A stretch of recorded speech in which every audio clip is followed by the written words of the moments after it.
5 қосып 9, бірінші 5 толонға толтырамыз, 9-тың 5-еуін қосамыз, сонда 5 қосу 5 тең 10, содан кейін 9-тың 4-еуі қалады, содан 10 қосу 4 тең 14.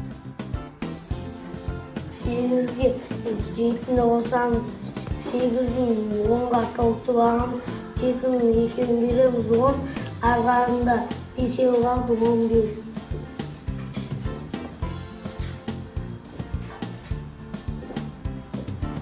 Кез келген санға 9-ды бірді қоссақ болады. 8-ге 8-ді қосылсын, 8-ге 2-ні қоссақ 10 болады, арасында 6-ға 16. 9 қосылып 9